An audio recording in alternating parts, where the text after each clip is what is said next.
Hello, and welcome to Sleepy Dreams.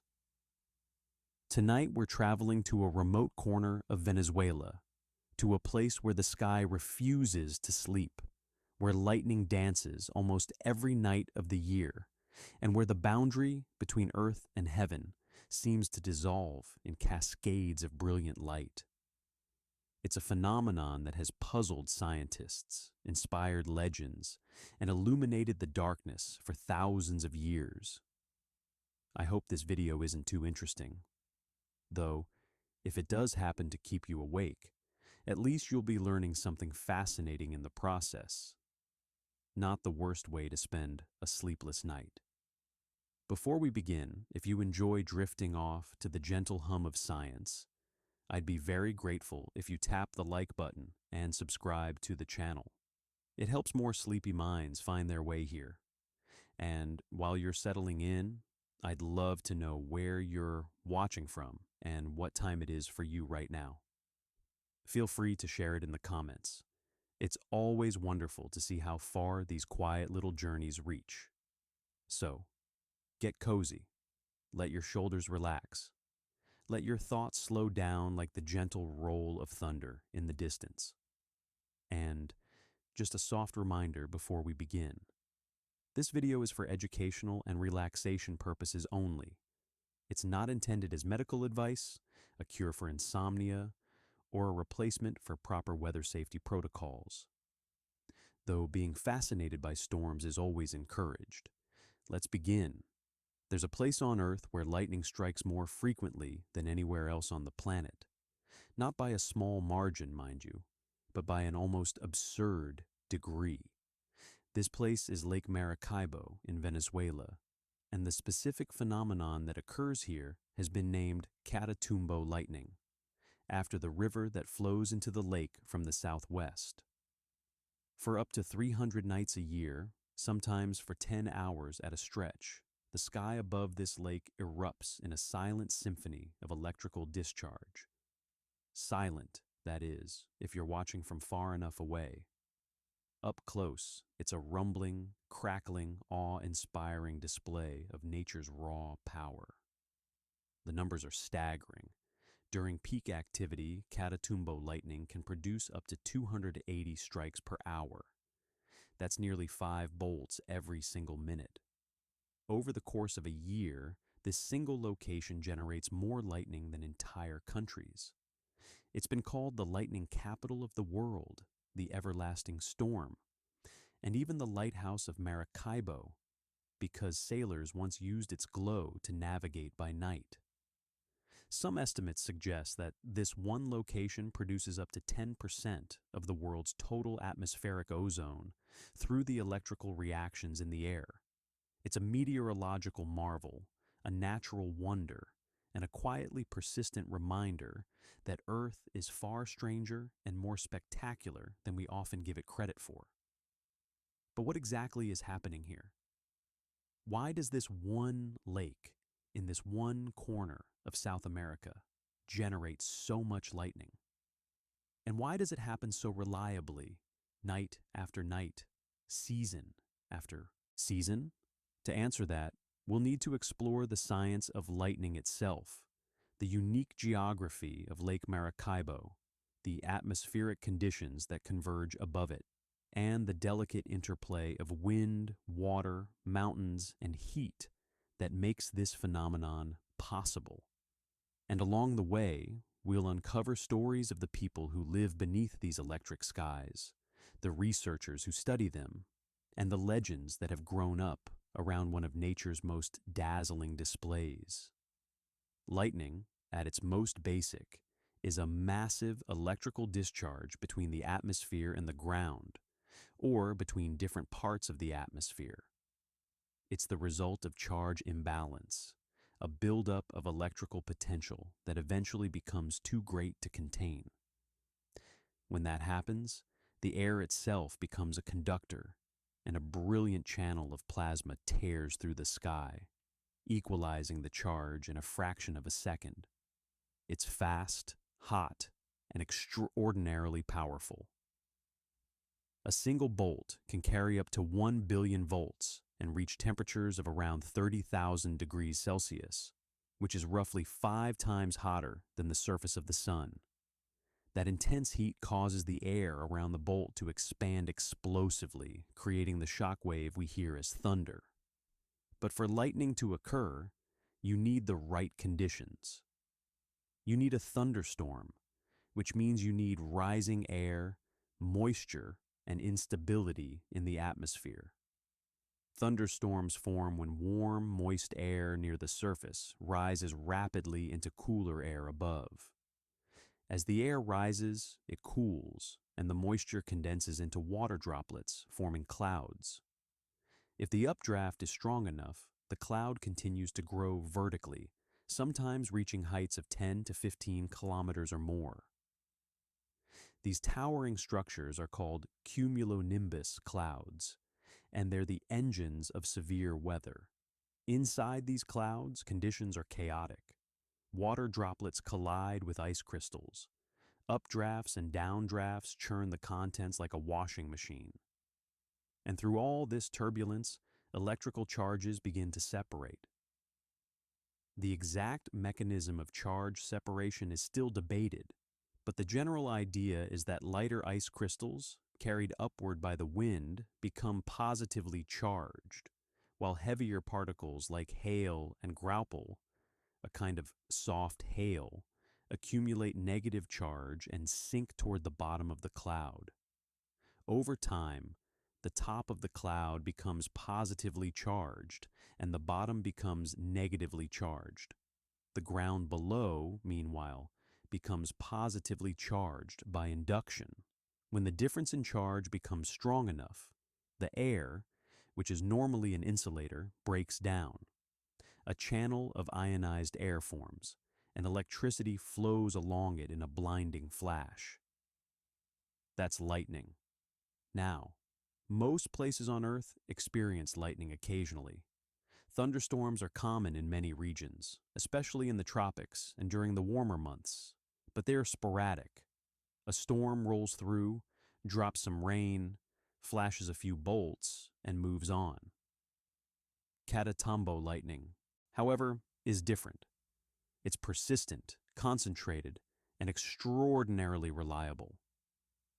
To understand why, we need to look at the place itself.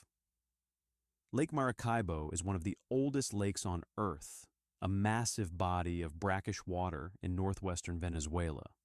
It's connected to the Gulf of Venezuela and the Caribbean Sea by a narrow strait, which means it's technically a tidal bay, though it's often referred to as a lake. It covers an area of about 13,000 square kilometers, making it one of the largest lakes in South America. But size alone doesn't explain the lightning. What matters more is where it sits and what surrounds it. To the west and south of the lake rise the Andes Mountains, specifically the Cordillera de Merida, a high, rugged range that acts as a wall between the lake and the rest of the continent. To the north lies the Caribbean Sea, a vast source of warm, moist air. And to the east there are lowlands and more mountains, the Parija Range. The lake itself sits in a kind of basin, a natural amphitheater where geography and meteorology conspire to create the perfect conditions for near-constant lightning. Here's how it works. During the day, the sun heats the surface of the lake and the surrounding land. The lake, being a large body of water, absorbs heat, but also releases moisture into the air through evaporation. As evening approaches, the land cools more quickly than the water. This creates a temperature difference, and temperature differences drive wind. Cool air from the mountains begins to flow downward toward the warmer lake, a process known as a katabatic wind or mountain breeze. At the same time, warm, moist air from the Caribbean continues to flow inland, carried by the trade winds that blow steadily across the tropics. These two air masses, one cool and dry from the mountains, the other warm and humid from the sea, collide over the lake. The warm air is forced upward, a process called orographic lifting, and as it rises, it cools and condenses, forming towering cumulonimbus clouds. These clouds, fed by an endless supply of moisture from the lake and the sea, and destabilized by the temperature contrasts and the surrounding terrain, become thunderstorms. And not just any thunderstorms. These are some of the most electrically active storms on the planet. But there's more to the story. The lake itself isn't just water. It's been an oil-producing region for over a century, and beneath its surface lie vast reserves of petroleum and natural gas. Some of this gas seeps up through the lake bed, releasing methane into the water and eventually into the air. Methane is lighter than air and rises quickly. Some researchers believe that this methane, along with other gases, may enhance the conductivity of the atmosphere above the lake, making it easier for lightning to form. It's a controversial theory, and not all scientists agree, but it's one possible piece of the puzzle. Another factor is the lake's brackish water. The mixture of fresh water from rivers and salt water from the sea creates a unique chemical environment. Some studies suggest that the ions in the water, particularly from salt, could contribute to charge separation in the overlying atmosphere. Again, this is speculative, but it's part of the ongoing effort to fully understand why this specific location is so exceptional. What's clear is that Catatumbo lightning is the result of a perfect storm, quite literally of geographic, meteorological, and possibly chemical factors. The mountains funnel the wind. The lake provides moisture and heat. The sea supplies warm, humid air. The surrounding terrain channels and focuses these forces into a relatively small area. And night after night, the atmosphere above Lake Maracaibo responds with one of the most breathtaking light shows on Earth. The lightning itself is remarkable not just for its frequency, but for its behavior. Catatumbo lightning is primarily cloud-to-cloud lightning, also known as intra-cloud or sheet lightning. This means that most of the electrical discharge occurs within the clouds or between clouds, rather than striking the ground. This is why, from a distance, the phenomenon often appears as a flickering glow, a pulsing illumination that lights up the sky without distinct bolts. It's less dramatic than a jagged fork of lightning splitting the heavens, but in its own way, it's more surreal. The clouds themselves seem to glow from within, pulsing and flashing like a slow-motion strobe, light stretched across the horizon. Of course, cloud-to-ground strikes do occur, and they can be dangerous. But the majority of the activity is up in the clouds, a silent ballet of electrical discharge that, from the right vantage point, looks less like a storm and more like a living, breathing organism made of light. The consistency of the lightning is what truly sets it apart. In most places, thunderstorms are episodic. They're tied to seasons, weather patterns, or specific atmospheric events. But Catatumbo lightning happens year-round, though it does have a peak season. The phenomenon is most active between April and November, coinciding with the region's rainy season. During these months, the storms are more frequent, more intense, and longer lasting. But even during the drier months, from December to March, the lightning still occurs, just less often. On rare occasions, the lightning disappears entirely for weeks or even months, usually during severe droughts. But it always comes back. It's as reliable as the tides, as predictable as the sunrise, and for the people who live nearby, it's simply part of life. The indigenous people of the region, including the Wayuu, the Yukpa, and others, have lived under these electric skies for thousands of years. To them, The lightning is not a curiosity or a scientific puzzle.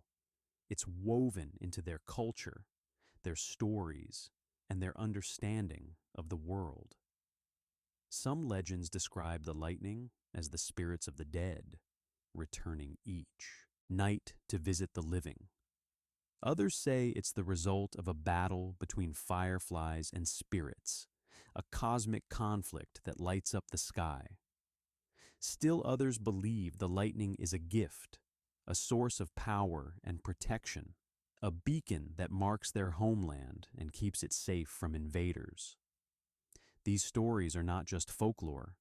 They reflect a deep relationship with the land and sky, a recognition that this place is unique and deserving of reverence. For generations, the people of Lake Maracaibo have fished, farmed, and built their lives in the shadow of the storm.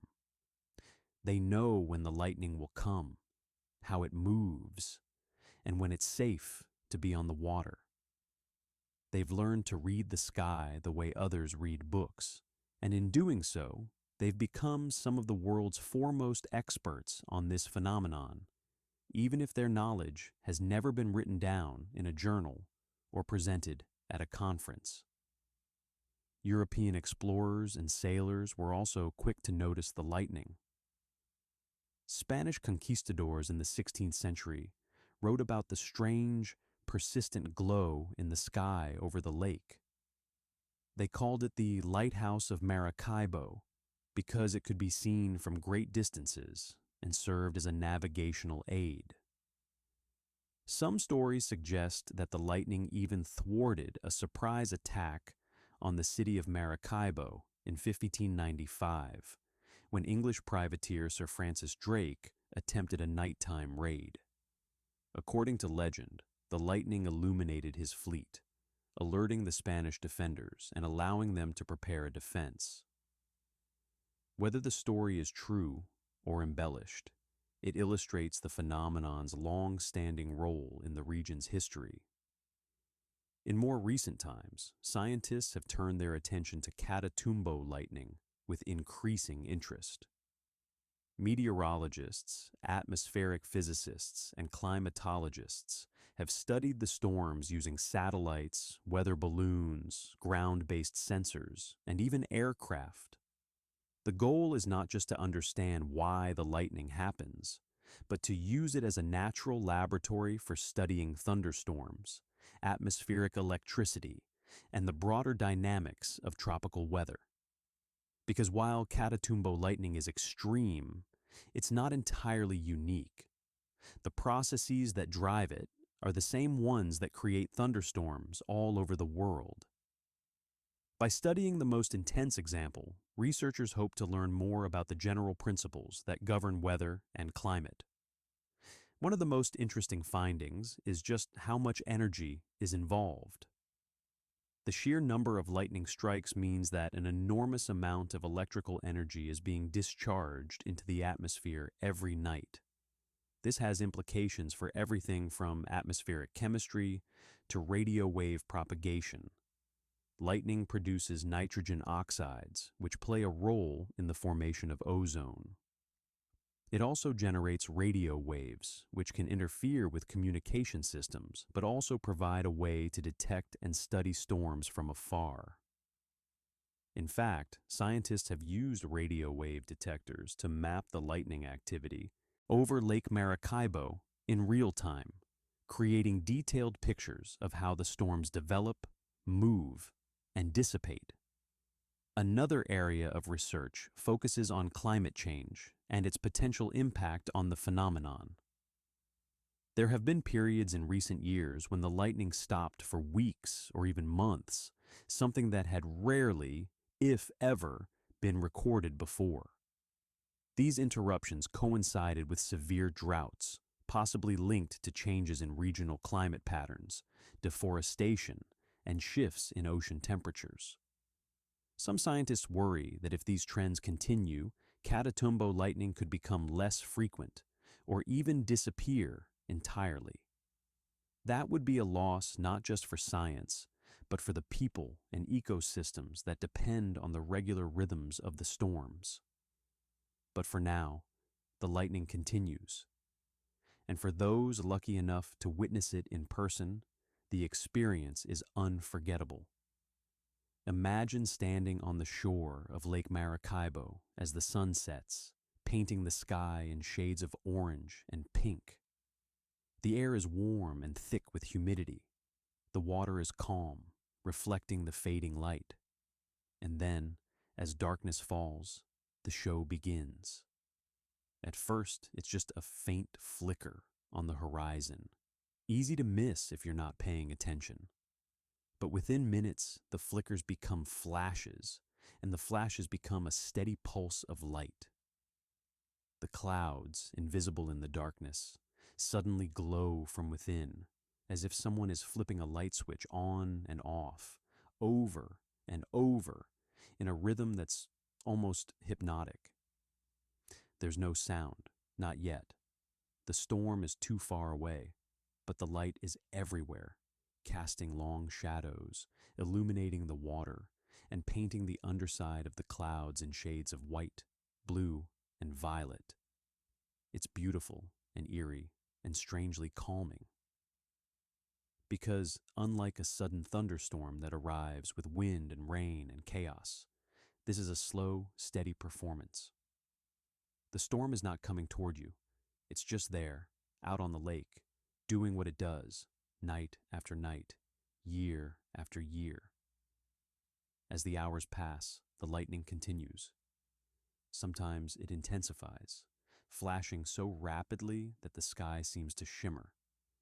Other times it slows, pulsing like a heartbeat, steady and patient.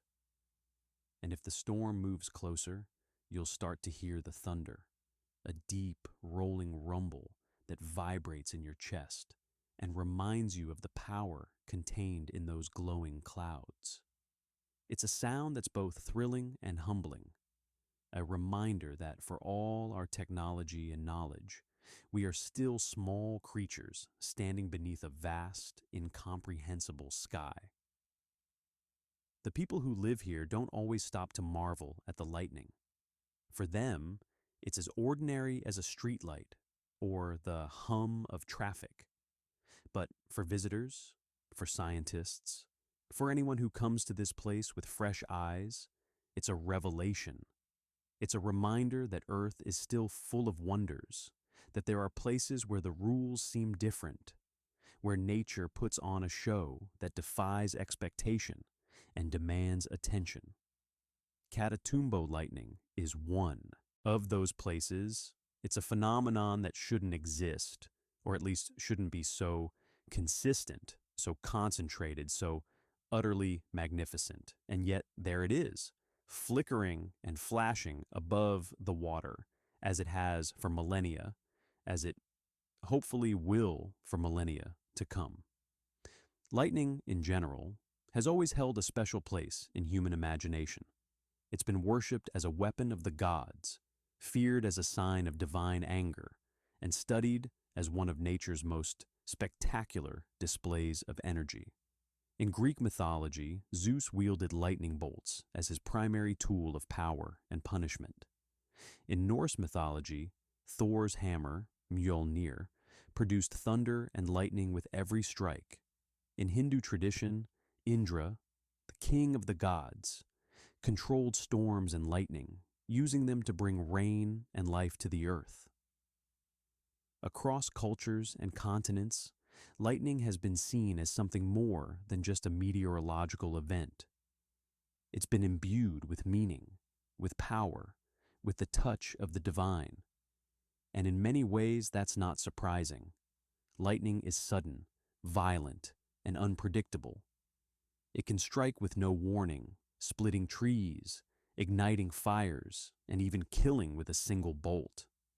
But it's also beautiful, a jagged streak of light that cuts through the darkness and reminds us of the forces at play above our heads. It's the ultimate symbol of nature's duality, creative and destructive, life-giving and lethal, awe-inspiring and terrifying. For scientists, lightning represents a fascinating challenge. Despite centuries of study, There's still much we don't fully understand about how it forms, how it propagates, and what determines where and when it will strike. We know the basics: charge separation in clouds, electrical breakdown of air, plasma channels, thunder, but the details are maddeningly complex. Every storm is different. Every lightning bolt takes a unique path, and the conditions that lead to a strike can vary in subtle but important ways. Researchers use high-speed cameras, specialized sensors, computer models, and even rocket-triggered lightning experiments to try to piece together the full picture. But lightning remains, in many ways, a mystery, a bright, loud, spectacular mystery. Catatumbo lightning, with its regularity and intensity, offers a rare opportunity to study lightning in something approaching a controlled environment. It's not truly controlled, of course. Nature doesn't take orders. But the predictability of the phenomenon means that researchers can plan their observations, set up their equipment, and gather data over long periods of time. This has led to some important discoveries about how storms develop, how lightning propagates through clouds, and how atmospheric conditions influence electrical activity. And it's raised new questions, too. Questions about the role of methane, about the effects of terrain, about the influence of human activity on natural weather patterns. One area of particular interest is the relationship between lightning and climate. Lightning plays a role in atmospheric chemistry, particularly in the production of nitrogen oxides, which are important for the formation of ozone. Ozone in the stratosphere protects us from harmful ultraviolet radiation, but ozone near the ground can be a pollutant, contributing to smog and respiratory problems.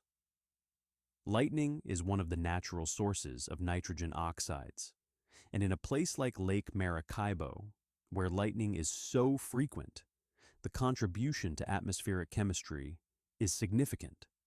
Some estimates suggest that Catatumbo lightning alone produces a measurable fraction of the ozone in the region. This has implications for air quality, for weather patterns, and for our understanding of how natural processes influence the atmosphere. There's also the question of how lightning responds to changes in the climate. As global temperatures rise, the atmosphere holds more moisture, and weather patterns shift. Some models predict that lightning activity will increase in certain regions and decrease in others. But predictions are difficult, and the real-world effects are still being observed and debated. The interruptions in Catatumbo lightning in recent years have raised concerns that this phenomenon, which has been so reliable for so long, might be vulnerable to the broader changes sweeping across the planet. If the storms weaken or become less frequent, it would not only be a loss for the people and culture of the region, but also a warning sign about the state of our climate. But let's not dwell too long on the worries. For now, the lightning is still there, still flashing, still putting on its nightly show. And there's something profoundly reassuring about that. In a world that's changing rapidly, where so much feels uncertain and unstable, there's comfort in knowing that some things endure. The mountains are still there, the lake is still there, the wind still blows, the air still rises, and the storms still form. Night after night, year after year, the sky above Lake Maracaibo lights up, just as it has for as long as anyone can remember. The experience of witnessing Catatumbo lightning is often described as meditative. The steady, rhythmic flashing of the clouds creates a kind of trance state, a gentle focus that quiets the mind and draws you into the present moment. There's no need to think about tomorrow or worry about yesterday. There's only the light, the water, the warm night air, and the slow, patient heartbeat of the storm. It's a reminder that nature operates on its own schedule, with its own rhythms, and that sometimes the best thing we can do is simply watch, listen, and appreciate. For photographers, Catatumbo lightning is both a dream and a challenge. The sheer frequency of the strikes means that capturing a bolt on camera is relatively easy, but capturing the essence of the phenomenon, the scale, the mood, the feeling of standing beneath that electric sky is much harder. Long exposure photographs show the clouds lit from within, streaked with dozens or even hundreds of lightning bolts, creating a visual symphony of light. Time-lapse videos compress hours of activity into minutes, revealing the dance of the storm in a way that the naked eye can't quite perceive.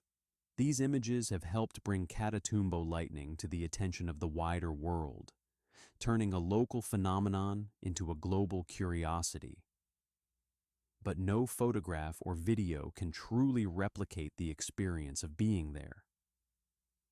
The smell of the air, heavy with moisture and ozone, the sound of distant thunder rolling across the water like a drumbeat, the way the light reflects off the surface of the lake, creating a second sky below, the feeling of being small, insignificant, and yet strangely connected to something vast and ancient. These are the things that can't be captured in pixels or words. They have to be felt. The local communities around Lake Maracaibo have a complicated relationship with the modern world.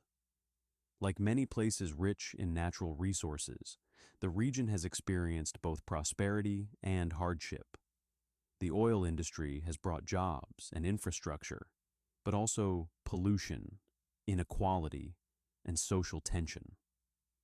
The lake itself has suffered from environmental degradation, including oil spills, agricultural runoff, and the spread of an invasive aquatic plant called water hyacinth, which chokes waterways and disrupts ecosystems. These challenges have affected not just the environment, but also the people who depend on it for their livelihoods. And yet, through it all, the lightning continues. It's a symbol of resilience, a reminder that even in the face of change and adversity, some things endure. For the people of the region, the lightning is more than just a weather phenomenon. It's part of their identity, their heritage, their sense of place. Efforts to protect and preserve the phenomenon have included campaigns to have it recognized by UNESCO as a World Heritage Site, though these efforts have faced bureaucratic and political hurdles. There's also growing interest in promoting sustainable tourism, allowing visitors to experience the lightning while supporting local communities and conservation efforts. One of the most interesting aspects of Catatumbo lightning is its role in navigation.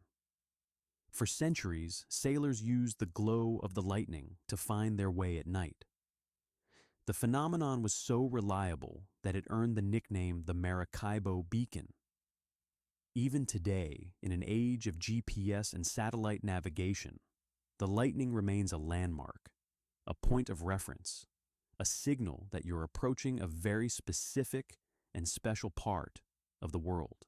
It's a natural lighthouse, powered not by oil or electricity, but by the endless interplay of wind, water, and atmosphere.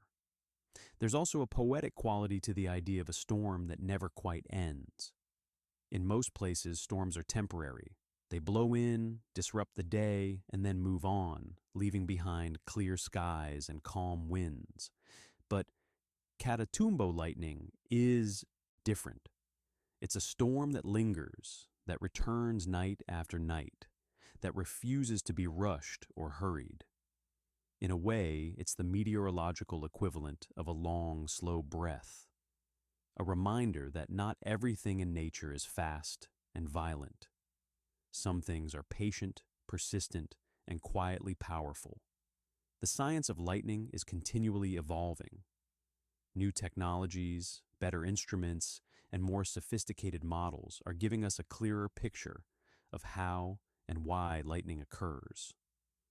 But for all our advances, there's still a sense of mystery, a recognition that we're dealing with forces that are fundamentally wild and unpredictable. Lightning is not a machine. It doesn't follow a script. Every bolt is unique, shaped by the specific conditions of that moment, that storm, that place. And in a phenomenon like Catatumbo lightning, where those conditions align with such remarkable consistency, we get a glimpse into the deeper patterns that govern our atmosphere. It's worth noting that while Catatumbo lightning is the most famous and intense example of persistent lightning, it's not the only place where such phenomena occur.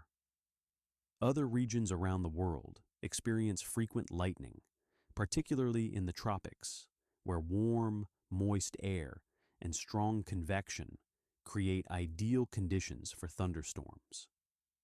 The Democratic Republic of the Congo, parts of the Amazon basin, and certain areas of Southeast Asia all have high lightning frequencies, but none of them match the concentration and consistency of Catatumbo.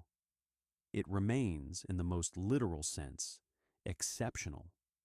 The future of Catatumbo lightning is uncertain. Climate change, deforestation, water management, and industrial activity all have the potential to alter the delicate balance of conditions that make the phenomenon possible. But there's also hope. Growing awareness of the lightning's importance, both scientifically and culturally, has led to increased efforts to protect the region and its unique weather patterns. Conservation organizations, local communities, and researchers are working together to better understand and preserve this natural wonder. And as long as the mountains stand, the lake remains, and the winds continue to blow, there's a good chance that the lightning will keep flashing. For those who study the atmosphere, Catatumbo lightning is a treasure trove of data and inspiration. It's a place where theory meets reality, where models can be tested and refined, where the abstract equations of atmospheric physics become tangible, visible, and breathtakingly real. It's a reminder that science is not just about labs and computers, but about going out into the world, standing in the rain, watching the sky, and asking questions. For the people who live there, it's home. It's the backdrop to their daily lives, the rhythm of their nights, the light that guides them. It's as familiar as the sun and as constant as the stars. And for visitors, for dreamers, for anyone who's ever looked up at a stormy sky and felt a sense of wonder, Catatumbo lightning is a destination, a pilgrimage, a chance to witness something that exists nowhere else on Earth. There's a certain magic in knowing that right now, as you listen to these words, the storms are likely gathering over Lake Maracaibo. The sun is setting, or has already set. The winds are beginning to shift. The air is rising. And somewhere in those darkening clouds, charges are separating. Potentials are building. And soon, very soon, the first flickers of light will appear. They'll pulse and flash and glow, painting the sky in electric hues, casting shadows on the water, and continuing a performance that has been running for thousands of years. It's a performance without an audience requirement, without a ticket price, without a schedule that bends to human convenience. It happens because the conditions are right, because the geography demands it, because the atmosphere responds to the land and the water in a way that's both predictable and profoundly mysterious. It's nature doing what nature does best, creating beauty, power, and wonder, all without trying, all without needing our approval or applause. And perhaps that's the most important lesson of Catatumbo lightning, that the world is full of marvels that exist entirely on their own terms. They don't need us to witness them, to study them, or to appreciate them. They simply are. And yet, when we do take the time to notice, to learn, to stand beneath that electric sky and feel the rumble of distant thunder, something shifts. We're reminded of our place in the larger story. We're humbled by the scale of the forces at play. And we're invited, however briefly, to step outside of our own concerns and connect with something older, larger, and infinitely more patient than ourselves. So, as you drift towards sleep tonight, imagine yourself standing on the shore of Lake Maracaibo. The air is warm, the water is calm, and the sky, that vast dark canvas above you, is beginning to glow. Flash after flash after flash, a rhythm as steady as your heartbeat, as endless as the night. There's no need to understand it fully, no need to explain or analyze or categorize. Just watch. Just breathe. Just be present with the light. Because in the end, that's what Catatumbo lightning offers. Not answers, but presence. Not certainty, but wonder. Not control, but connection. It's a reminder that the earth is still wild, still alive, still capable of surprising us.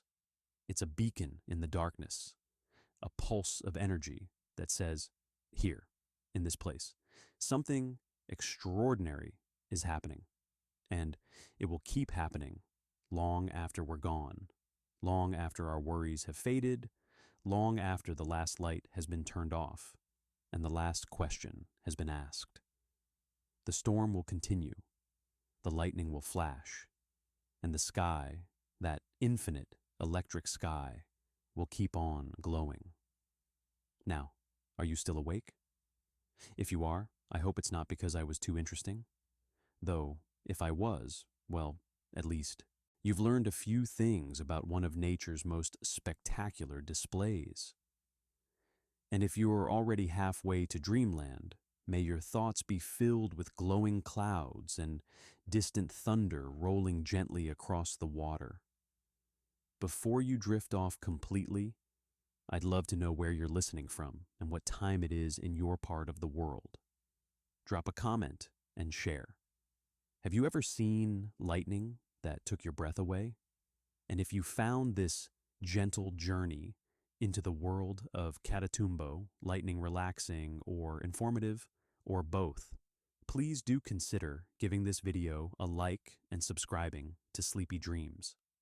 It's a small gesture that helps me keep bringing you more calming, curious content from the natural world and beyond. Thank you for joining me on this journey to the lightning capital of the world. Sleep well, dream deep, and don't forget the world is flashing with wonder all around you, quietly, patiently, beautifully. You just have to slow down to see it.